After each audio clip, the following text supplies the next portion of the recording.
Right now on Denver 7 News at 5 o'clock, the King Soopers shooting suspect was deemed too sick for trial. Well, now a judge wants to know why there aren't any updates on his treatment progress. President Biden's White House is facing a tough test with Russia not backing down on the border with Ukraine. What the administration is doing to hopefully ease tensions. Colorado voters could decide this November if wine will be right next to the beer on grocery store shelves. This morning, we're going 360 in depth on the debate, dividing big grocery corporations and local liquor stores.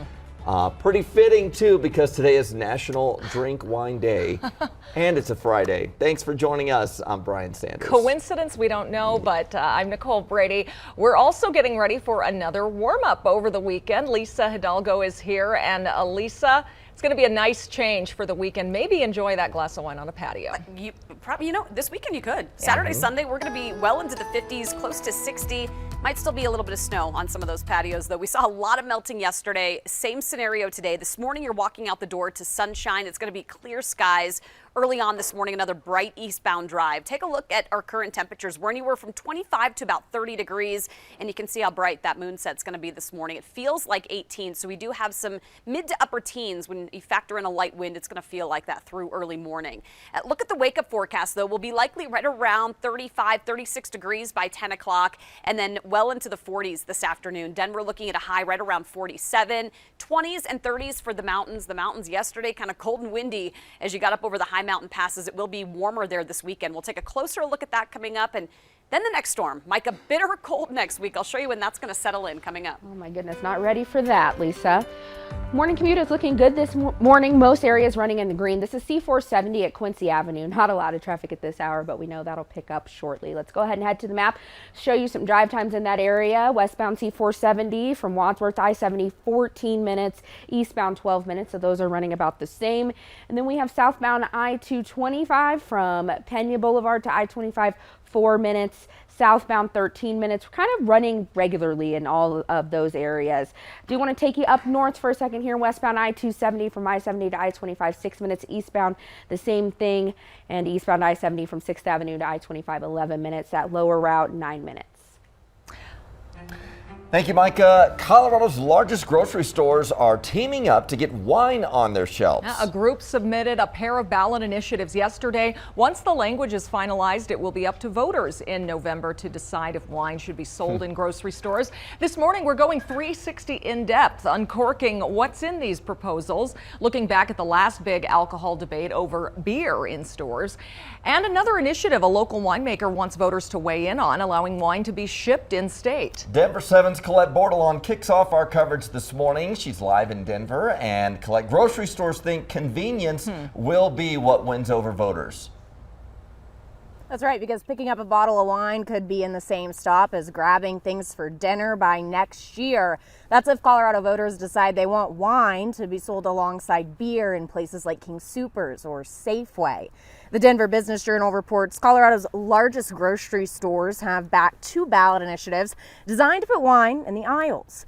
Beer's been allowed inside of Colorado grocers since 2019. The Business Journal says only one of the initiatives is expected to hit the November ballot. They think it'll be controversial based on the history of changes to alcohol laws in the state. The ballot language will have to be approved in just a little more than a month, and it'll also need more than 100,000 signatures and support for it to go to a vote. Now, if it all goes that far, there is expected to be opposition from locally owned liquor stores who say the sales will hurt their businesses. That's the same argument they used against beer going into grocery stores. Live in Denver, Colette Bordelon, Denver 7. Thank you, Colette. Well, as a reminder, it took a little while for full-strength beer to be allowed in Colorado grocery stores. Lawmakers didn't approve it until 2019. Before that, grocery and convenience stores were limited to beer with only 4% alcohol by volume. There's also a push to give Colorado wine merchants more direct access to consumers. Unlike other winery licenses in Colorado, a business with a vintner's restaurant license cannot ship its wine in state. A proposed bill in the Colorado legislature would change that. It would allow those businesses to deliver their wine directly to consumers in state using common postal carriers like FedEx or UPS. Of course, to-go alcohol is sticking around. Governor Polis signed a bill into law allowing alcohol for takeout and delivery delivery through July of 2025 at least. There are some specifications. Licensed businesses can sell customers up to 2 standard bottles of wine, one 750 milliliter bottle of spirits, and up to 144 ounces of malt liquors or hard cider from 7 a.m. to midnight every day. Well, the U.S. continues to sound the alarm about Russia potentially invading Ukraine at any moment. ABC's HACKETT is in Washington with new intelligence suggesting Russia is sending more troops to the border. This morning, the United States engaging in last-minute diplomacy in an effort to avert a war between Russia and Ukraine. President Biden will host a closed-door meeting with European allies. This coming after he said the possibility of Russia invading Ukraine is very high. Meanwhile, Russia's foreign minister agreeing to meet with Secretary of State Antony Blinken next week, provided there is no further Russian invasion of Ukraine, according to the State Department. Blinken laying out how an invasion of Ukraine could unfold. Russian missiles and bombs will drop across Ukraine. Communications will be jammed. Cyber attacks will shut down key Ukrainian institutions. After that, Russian tanks and soldiers will advance on key targets. We have reason to believe that they are engaged in a false flag operation to have an excuse to go in. The false flag warning comes after the shelling of a village in eastern Ukraine. Ukrainian authorities say these images show children being led away from a local kindergarten that was hit by Russian-backed separatists. No children were injured. ABC's Terry Moran describing the scene on the ground. The pace of civil defense preparations here has really intensified, not just inspecting and preparing bomb shelters, but children across Ukraine are now drilling in schools, readying themselves for a potential Russian bombardment, and they are also learning first aid now.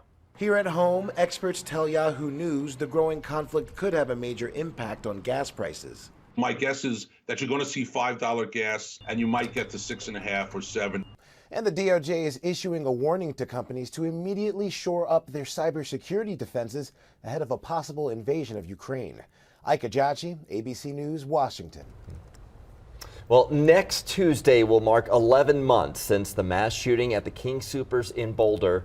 10 people were killed, but their families are still waiting for justice, and the trial is on hold while the suspect undergoes more mental evaluations, and they can't proceed until he's found competent. We want to bring in Denver 7's Veronica Acosta. Veronica, prosecutors and the judge are getting pretty impatient about the lack of updates coming from the state hospital treating the suspect. They are, and the judge here, she wants answers. Just this Wednesday, she ordered representatives from the Colorado Mental Health Institute explain why they haven't been reporting the suspect's condition over to the court.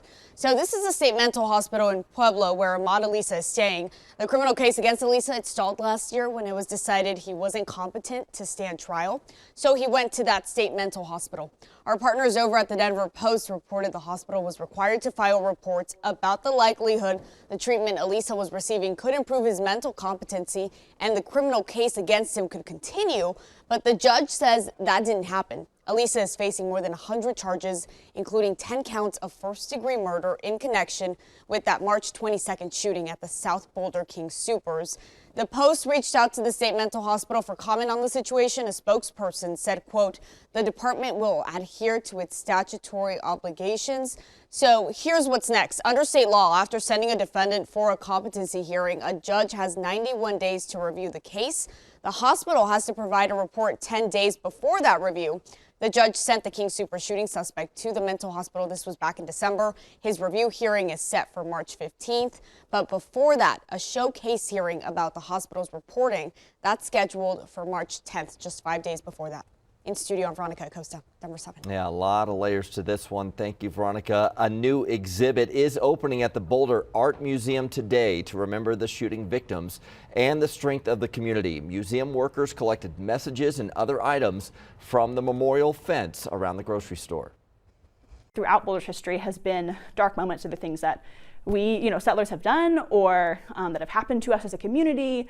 And so this is just a natural continuation of our mission as a museum to tell that history authentically and honestly. And the most straightforward way to do that was to collect those artifacts from the fence. The exhibit will be open through the one-year anniversary next month and then into April. We are wrapping up a week of Denver 7 deals. What items will be marked down if you're looking to do some weekend shopping for this President's Day weekend? Also, Broncos head coach Nathaniel Hackett is filling out his staff for next season. We'll introduce you to the Super Bowl winners joining him on the sidelines.